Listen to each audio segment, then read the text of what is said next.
Hola a todos y bienvenidos al bloque 4 denominado Práctica Clínica basada en la evidencia del módulo 1 de investigación aplicada en psicología clínica. ¿Qué vamos a ver en este bloque? En este bloque vamos a centrarnos principalmente, como su nombre indica, en la psicología clínica basada en la evidencia, ver su origen, la definición. Después vamos a ver las etapas y los procedimientos, los niveles de evidencia científica, las ventajas y limitaciones de la psicología clínica basada en la evidencia y sus aplicaciones. Empezamos por el primer punto de origen, definición y fundamentos. En psicología sabemos que coexisten muchas teorías para explicar un mismo fenómeno. También, a su vez, existen enfoques contrapuestos para explicar una sola cosa, ¿no? Por ejemplo, explicar una teoría computacional de las emociones y después el modelo psicoanalítico de estas mismas emociones. Hay una especie de inmadurez en la disciplina en ese sentido, porque hay muchísima información. Hay muchos enfoques diferentes, entonces es un ámbito difícil de aceptar epistemológicamente. Uno de los problemas por los que ocurre esto es por la gran cantidad de información disponible que impide o dificulta filtrar de modo adecuado, con criterios de calidad o de exigencia científica, lo que se publica. Si se observan los estudios publicados sobre cualquier área de la psicología, se puede encontrar que es muy difícil, casi imposible, trabajar con toda la información que exista sobre un tema, ¿no? Por la cantidad de publicaciones, de estudios, de informes, de datos, artículos que se encuentran. No suele haber unanimidad entre los resultados de los estudios y esto mantiene los puntos de vista contrarios, ya que se apoyan en la parcialidad de los datos. Es importante saber que las técnicas que empleamos los psicólogos deben tener por objeto satisfacer de manera eficaz y eficiente las demandas de los clientes. Entonces, como lo que se pretende es generar conocimientos científicos relevantes y aplicar ese conocimiento, es importante que sepamos filtrar bien la información que elegimos. Porque si no, puede haber una mala praxis, ¿no? La mala praxis, ¿cómo podría definirse? Pues como el psicólogo que se aparta de una buena práctica profesional empíricamente validada, aplicando tratamientos sin eficacia y sin efectividad demostrada. Entonces, frente a esto y siguiendo los planteamientos de la de la medicina basada en la evidencia, a inicios de la década de los 90 en psicología comenzó a reconocerse la urgencia de saber qué tipo de terapia era más efectiva. Entonces surgió así el movimiento de la psicología basada en la evidencia o en las pruebas, como recomendaban Frías Navarro y Pascual Llobel en 2003. ¿Cuál es el propósito de esta práctica basada en la evidencia?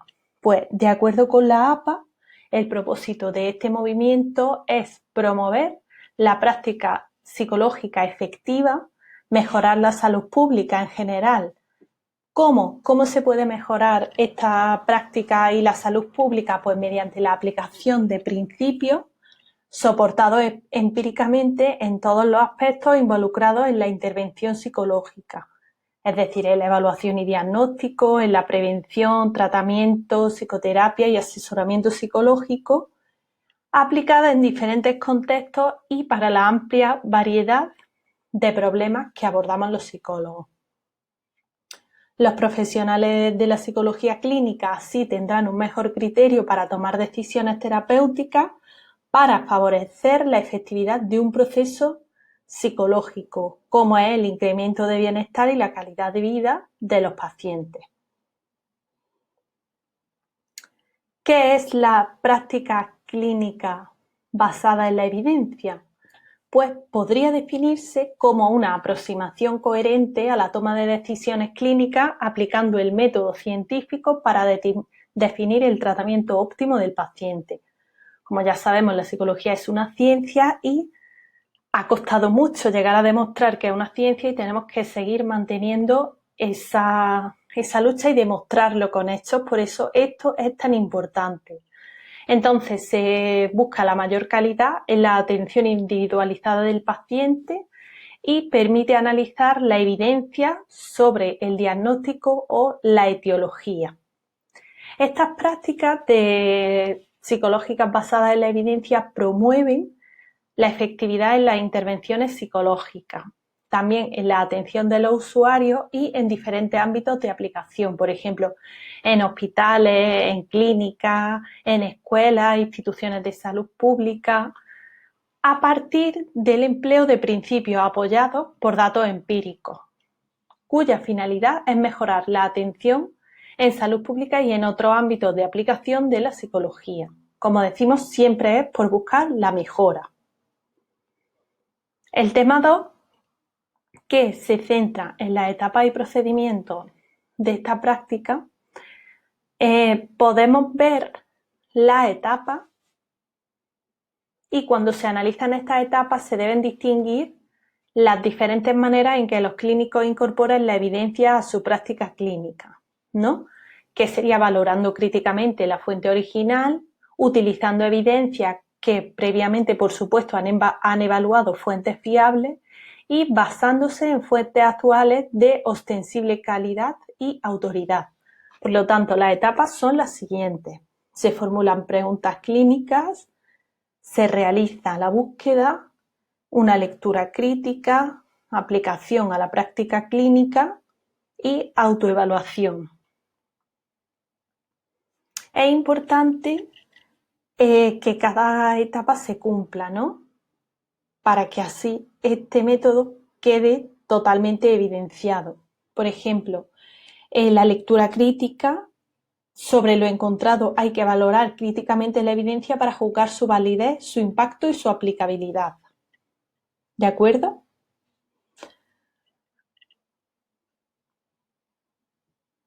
Esto es lo que hemos visto antes, la importancia de la incorporación de la evidencia a la práctica clínica, porque así se valora la fuente original, se toman evidencias de fuentes fiables y las fuentes actuales son de calidad, porque ya sabemos filtrar esa información.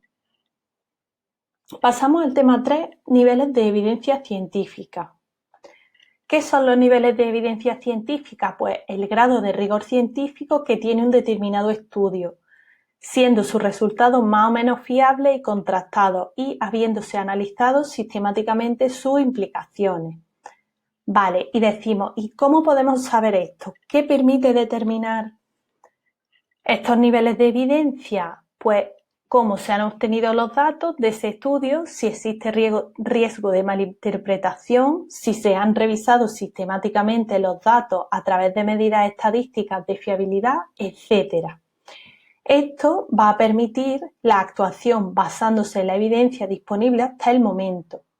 Escoger qué tratamiento es mejor para un paciente se debería escoger basándose en estudios que no contengan datos contradictorios, es decir, que sean realmente válidos, no validados y comprobados.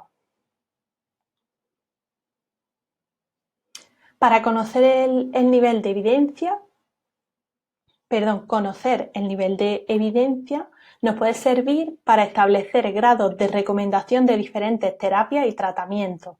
No es lo mismo buscar sobre un tema y encontrar muchísimos artículos muy contradictorios que saber buscar artículos que ya estén comparando diferentes estudios y saquen la información más importante.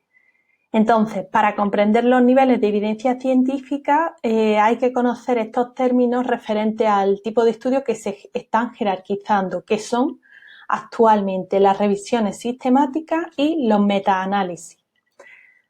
Empezamos por la revisión sistemática. Una revisión sistemática recopila y analiza un conjunto de distintas investigaciones vinculadas a un mismo tema a estudiar.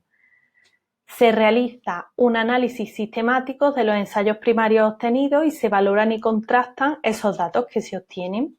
La revisión sistemática está caracterizada por su transparencia y su revisión profunda del material aportado y no realiza un análisis estadístico de los datos que encuentra. Esa sería la primera, la revisión sistemática. En cuanto al metaanálisis, un metaanálisis es un documento en el que se revisan las investigaciones llevadas a cabo también sobre un tema concreto, comprobado y contrastado con los datos reflejados por los diferentes ensayos y realizando el análisis estadístico del tamaño del efecto. Es una revisión sistemática al que se le realizan procedimientos cuantitativos, ¿vale? Esa es la diferencia principal. Sus datos pretenden ser objetivos, precisos y replicables y suele ser el documento con mayor nivel de evidencia científica. Esto es muy importante, ¿vale? Los niveles de evidencia científica que podemos encontrar, pues una de las escalas más conocidas para valorar la evidencia científica es la escala NICE, ¿vale? Que proviene del Instituto Nacional para la Salud y la Clínica. Siempre, en cuanto al estudio relacionado con la efectividad de una terapia, utiliza los criterios y categorías que ya estaban propuestos por la intercolegiata del Colegio Escocés, ¿vale? Y se proponen los siguientes niveles de evidencia. Como podemos ver, son 1 más, 1 más, 1, 2, 2, 3 y 4. Empezando por el primero, el 1 más serían los estudios de máximo nivel de evidencia científica, como sería en este caso un metaanálisis de calidad superior, revisiones sistemáticas, como hemos dicho antes, de ensayos controlados con asignación aleatoria o estudios realizados y ensayos controlados con asignación aleatoria y tiene bajo riesgo de sesgo. Ese sería el primero. El segundo, el 1 plus, reúne los metaanálisis, revisiones sistemáticas o ensayos clínicos que tienen características semejantes a los primeros, pero siendo el control llevado a cabo menos sistematizado. En cuanto al 1, solamente serían metaanálisis, revisiones sistemáticas o ensayos clínicos con elevado riesgo de sesgo. Así hasta el peor, que sería, por ejemplo, el 3, que no realiza un análisis, se basa en la observación, y el 4 se limita a recoger la opinión de expertos, ¿vale? Esto es muy importante.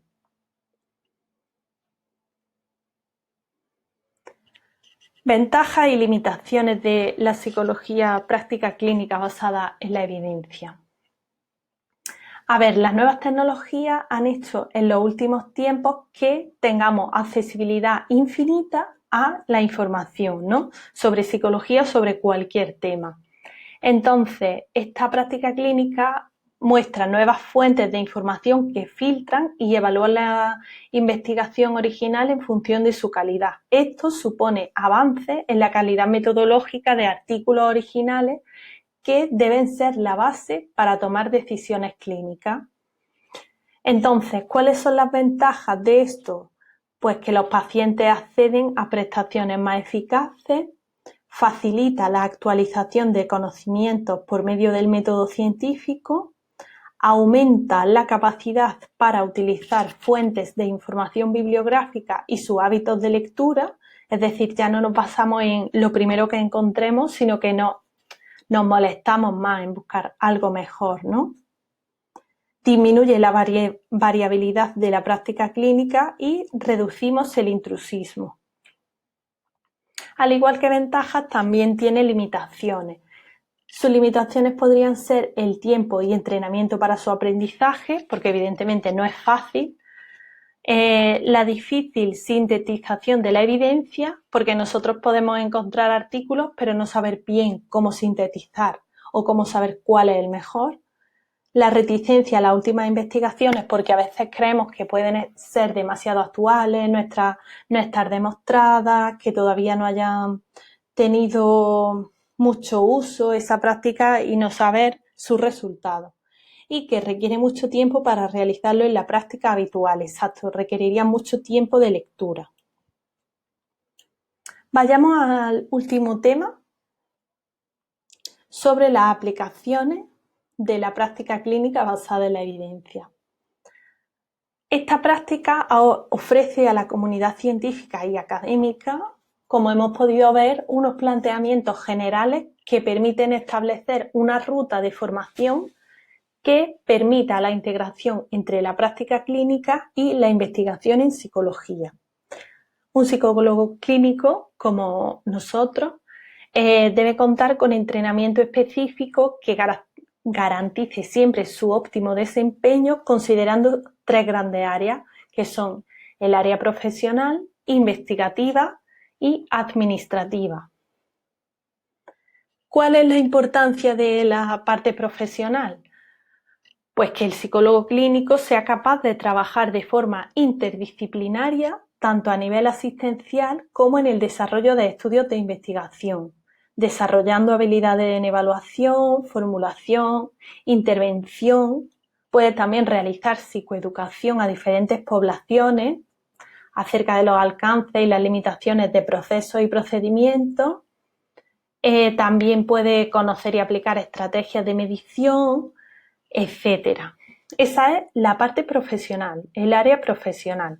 En cuanto al área administrativa, ¿qué se espera de un psicólogo clínico? Pues que el profesional conozca los planteamientos generales académicos, profesionales y administrativos para establecer programas de salud mental que respondan a las necesidades de la población en general y siempre estén basados en los mejores tratamientos disponibles porque tiene apoyo empírico para saber encontrarlo.